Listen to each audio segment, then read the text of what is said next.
Olá, que bom estar com você novamente.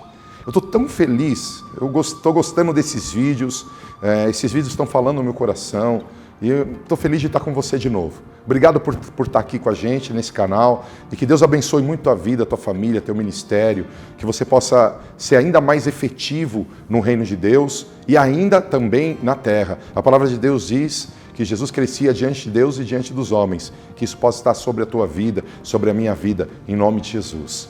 Hoje, falando ainda do reino de Deus, quero falar um pouquinho do fluir do reino de Deus. Um texto que amo, Mateus 6,33. Buscar em primeiro lugar o reino de Deus, sua justiça, e todas as demais coisas vos serão acrescentadas. Quando eu recebo o reino de Deus na minha vida, nós fluímos em autoridade. Como assim? Toda pessoa que se sujeita a Deus ganha autoridade. Há um texto muito peculiar. Em Atos capítulo 19, você vai encontrar essa passagem. Tinha alguns homens tentando imitar Paulo. E eles estavam expulsando demônios. Eles estavam tentando, expulsar demônios. E ali naquela circunstância de guerra, de expulsão de demônios, grande foi a surpresa daqueles homens. Por quê?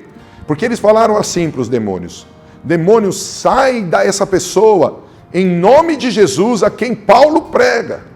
E de repente, os demônios disseram: olha, eu conheço Jesus, conheço Paulo, mas quem é você?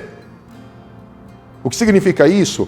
Essa pessoa, por mais que ela fosse filha de alguém importante da época dela, ela não tinha uma identidade celestial. Por quê? Porque quem não está debaixo do reino não tem autoridade. Quem não deixa o reino fluir, quem não obedece o reino, não tem autoridade.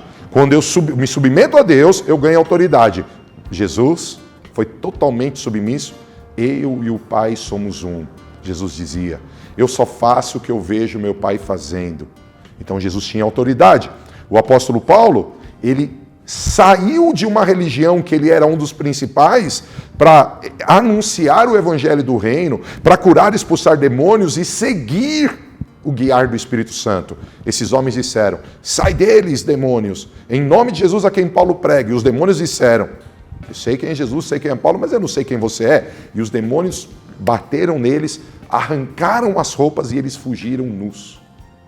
O que isso tem a ver? Quando eu busco o reino de Deus em primeiro lugar, veja, não adianta buscar o reino de Deus em segundo lugar, em terceiro lugar, em quarto lugar. Não adianta querer o reino em 10º lugar. Não, a minha prioridade é minha família, a minha prioridade é meu sonho acadêmico, a minha prioridade é meu serviço, a minha prioridade são meus amigos, a prioridade é a minha igreja, a minha prioridade é meu ministério, a minha prioridade é meu dom, a minha prioridade é a profecia. Não, é o reino.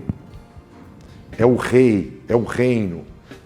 Guarda algo, todo reino tem um rei e tem uma constituição. O rei é Jesus, o único. A Constituição é a palavra de Deus, a verdade. Sabe, o reino de Deus, estabelecido na vida do homem, ele dá autoridade ao homem. E você vai ver em outros lugares da palavra que os apóstolos, que os discípulos, eles tinham autoridade para expulsar demônios. Por que será que aqueles homens não tinham? Porque eles não estavam debaixo de submissão. Mas deixa eu ir para um outro aspecto do fluir do reino de Deus. Por quê? Porque ninguém consegue fluir no reino de Deus sem conhecer como o reino é. Como é a vontade de Deus. Olha o que diz Salmo 34:8. Provai e vede que o Senhor é bom. Feliz o homem que confia nele. Olha o que diz Romanos 12:2. Não se conformem com esse mundo, mas sede transformados pela renovação do vosso entendimento, para que experimenteis qual seja a boa, agradável e perfeita vontade de Deus. Eu não vou me submeter a Deus, e só assim, submisso, terei autoridade, se eu não entender, se eu não conhecer como é Deus. Esses dois textos estão dizendo que Deus é bom. Você pode dizer aí na tua casa mesmo, você pode dizer aí onde você estiver vendo esse vídeo: o Senhor é bom. E por que você tem que dizer isso? Porque quem não reconhece que Ele é bom, não se submete. E o que acontece? Não vive a plenitude, a autoridade que precisaria ter. Veja, o que significa o texto de Romanos que diz que a vontade de Deus é boa? Porque Ele sempre quer o bem ou o bom a todos. Porque ela é agradável? Porque ela faz bem ao corpo, à alma e espírito. Porque ela é perfeita? Porque é o melhor que pode acontecer ao homem. É o que faz o homem ter plenitude. De novo, ela é boa porque Deus sempre quer o bom a todos. Ela é agradável porque faz bem ao corpo, à alma e espírito. E ela é perfeita porque é o melhor que pode acontecer ao homem. Deus é bom. Eu queria que você entendesse algo. Na terra, no mundo que eu e você vivemos, Jesus disse: Pai, não peço que os tires do mundo, mas os livres do mal. Na terra existem dois reinos, o reino de Deus e o império das trevas. Mas, além do reino de Deus, do império das trevas, existe o governo dos homens. O governo público, as autoridades na família, as autoridades na profissão. Sempre existem governos. Olha essa frase. Todo governo humano é imperfeito. Só o reino de Deus é perfeito. Só o reino de Deus é soberano. Só o reino de Deus é eterno. Isso por quê? Porque o rei do reino, que é Jesus, ele é perfeito, ele é soberano, ele é eterno, ele é amoroso, ele é bondoso, ele é santo, ele é justo, ele é verdadeiro. Hoje, com esse vídeo, estou falando do fluir do reino de Deus. Para que serve o reino de Deus na minha vida? Para fazer com que você tenha autoridade no mundo espiritual para viver coisas melhores na terra. Os céus governam a terra. E quando eu na terra me disponho a obedecer ao reino de Deus, o reino de Deus vem e expulsa o império das trevas. Mas quando eu, vou chamar assim, sem perceber, me torno um, entre aspas, religioso, ou seja, alguém que vive em religiosidade. Eu penso que tenho autoridade, mas na verdade, essa autoridade não está sobre a minha vida. Por quê? Porque quando eu não sou submisso ao reino, eu não tenho identidade. Quando eu não tenho identidade, eu sofro no mundo espiritual.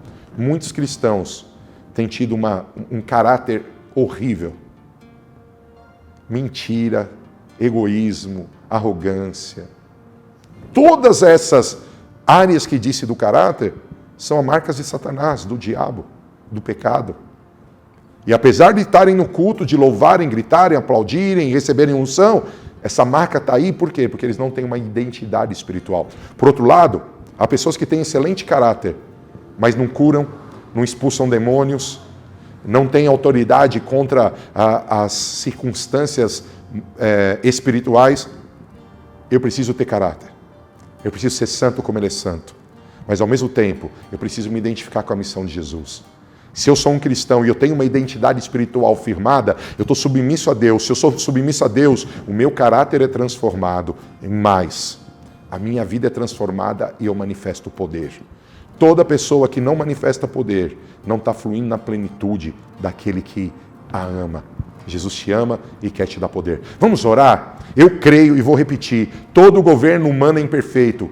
Eu vou te dar um exemplo. Eu sou pastor dessa igreja, vou te dar outro exemplo. Eu sou marido, vou te dar outro exemplo. Eu sou pai. São esferas do meu governo. E eu sei, como eu tenho convicção, que humanamente eu jamais vou ser um bom pastor. Como eu tenho convicção que humanamente jamais vou ser um bom marido ou um bom pai. Por isso eu oro. Eu não oro porque eu sou melhor que você. Eu não estou orando essas madrugadas e como tá bom, se você quiser estar conosco de terça a sexta-feira às 5 horas da manhã, vem orar conosco. Porque eu oro, porque eu sei que o governo humano é imperfeito e eu preciso do governo dos céus. Eu quero me submeter à vontade dele. Quanto mais eu oro, mais eu me entrego. Quanto mais eu oro, mais me esvazio. Quanto mais eu busco a Deus, mais a minha identidade é firmada. Eu sei quem eu sou como marido, eu sei quem eu sou como pastor, eu sei quem eu sou como pai. E assim eu posso ser uma pessoa melhor para a minha nação, para a minha família, para os meus amigos, para a minha igreja. E esse é o sonho de Deus, fluir verdadeiro do reino. Há tantas pessoas que pregam do reino, que profetizam do reino, mas não têm identidade. Vamos orar para que essa identidade seja firmada em nós. Pai, obrigado por essa palavra. Obrigado por falar a verdade do reino. E eu clamo, Pai, que o fluir do reino na minha vida não seja mentiroso, não seja de engano. Eu quero ter um caráter segundo o teu caráter. Eu quero ter um caráter de santidade. Deus, tira da minha vida as coisas que não prestam, da vida desses amigos também. Mas eu quero fluir em poder sobrenatural. Por isso eu venho, Pai, reconhecer na terra que só há um rei que é lindo, um rei que é poderoso, soberano, perfeito, santo, maravilhoso, eterno. E esse rei é Jesus. E eu reconheço na terra que eu preciso que o teu reino aumente na minha vida, que o teu governo cresça na minha vida para que ele flua. Por isso eu busco o teu reino. Venha o teu reino, venha o teu reino. Seja feita a tua vontade, aqui na terra como ela é nos céus. Venha. Eu busco em primeiro lugar. Eu quero dizer, Senhor, o teu reino está em primeiro lugar. Pai, se eu tinha colocado em segundo, me perdoa. Se eu tinha colocado em terceiro, me perdoa. Que o teu reino seja o primeiro. E Pai, em nome de Jesus, firma a nossa identidade. Identidade de filhos. Identificados no caráter de Jesus. Identificados na missão de Cristo. Para que o teu nome seja glorificado. Em nome de Jesus. Que bom estar com você. Obrigado por estar até agora com a gente. Curta, compartilhe e comente. Teu comentário é importantíssimo para nós. Queremos abençoar você. Mais de Deus.